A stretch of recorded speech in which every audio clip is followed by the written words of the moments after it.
कोई अपनी थाली में 56 भोग लगाकर शंकर को लगाने दो।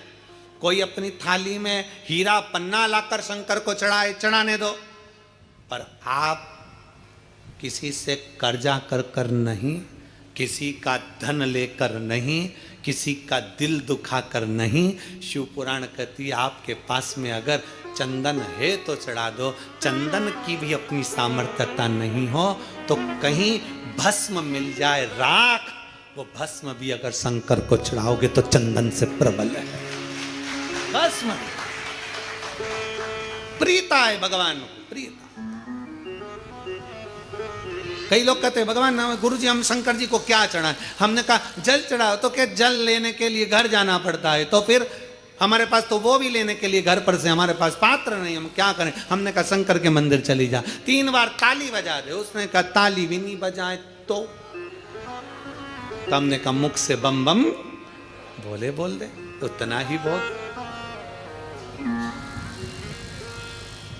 वो भी ना बने तो मुस्कुराकर शिव को निहार लो। मुस्कुराकर शंकर को निहार। और कभी हम तो यहां तक कहेंगे कि अगर नहीं चंदन नहीं, अगर नहीं तगर, कुछ भी नहीं है, आपसे भी निवेदन है लक्ष्मी की पूजन करो। तुम्हारे पास में सब सामान हो चढ़ा दो। कुछ है नहीं है माता को समर्पित कर दो। तुम्हारा दिल जैसा करे, तुम्हारे घर की जो रीति हो उसके अनुसार माता को चढ़ाओ, प्रेम से समर्पित करो।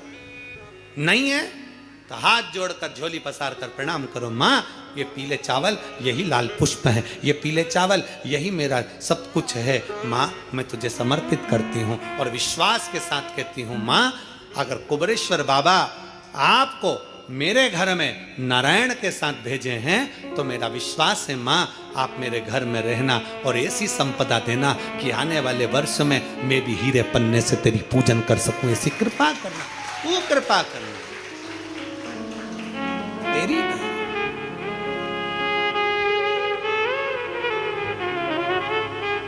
अब हमारी आदत क्या हो गई? मार्केट में सीताफल बिक रहा है, मार्केट में गन्ना बिक रहा है, मार्केट में बहुत सारी पूजन की सामग्री बिक रही है। हमारे मन में आया, हमने किसी को खरीदते हुए देखा था सीताफल, मतलब लक्ष्मी जी को सीताफल भी चढ़ाना चाहिए। हमने उसको खरीदते हुए गन्ना देखा, मतलब गन्ना भी चढ़ाना चाहिए। लक्ष्मी जी को मैंने खरीदते हुए ये देखा, मतलब ये भी चढ़ाना चाहिए। लक्ष्मी जी को मैंने चढ़ाते हुए लोगों से सोने के सिक्के देखे, मतलब ये भी चढ़ाना चाहिए। मैंने लक्ष्मी जी को चढ़ाते हुए चांदी के सिक्के देखे, मतलब ये भी चढ़ाना चाहिए। मैंने लक्ष्मी जी को चढ़ाने के लिए ये देखा, वो भी चढ़ाना चाहिए। घर में सामर्थ्यता नहीं है और कर जा कर तुम सामान लेकर माता लक्ष्मी को चढ़ाओ, लक्ष्मी जी कभी प्रसन्न नहीं होगी। लक्ष्मी कहती है कि तेरे दिल से तू मुझे जैसा रिझा सकता है वैसे रिझाना। अगर तू केवल दीप लगा देगा ना उतने में मैं भी खुश हो जाऊंगी और तेरा भंडार भर कर चली जाऊंगी, भंडार भर कर। कई लोग कहते हैं गुरुजी आपकी दीपावली पूजन बिल्कुल सरल है, एक सिक्का रखना है थाली में, पूजन धनतेरस से चालू करा, रूप 14 पर करी, रूप 14 से करी, दीपावली पर पूज लिया और मालूम पड़ा फिर आ गया गोवर्धन पूजन। दीपावली का दूसरा दिन, खजाने का दिन, पड़वा का दिन, उस दिन फिर पूजन का विधान। तो हमारा शास्त्र कहता है दूसरे दिन जब पूजन करो पाटा जैसा कि लगा रहने दो, जैसा कपड़ा बिछा रहने दो, जैसी थाली रखी वैसे रखे रहने दो। और गोवर्धन पूजन वाले दिन भगवान गोवर्धन नाथ जी का नाम लेकर माता लक्ष्मी का स्मरण कर फिर 2 दिए लगाना है। 2 दीप, अब की बार तेल का दीप नहीं आएगा, दोनों दिए घी के लगेंगे और दोनों ओर लगेंगे, लक्ष्मी जी के सीधे हाथ पर भी और उल्टे हाथ पर भी। घी का दिया लगा दो, अखंड नहीं लगेगा, थोड़ी देर के लिए लगाना है और लगाकर उन्हीं दीप को लगाकर माता की पूजन कर लो। गोवर्धन पूजन वाले दिन, पड़वा के दिन जैसी पूजन रोज करी वैसी की वैसी चंदन रोली मोली हल्दी जो भी है वो चढ़ाकर पूजन करो।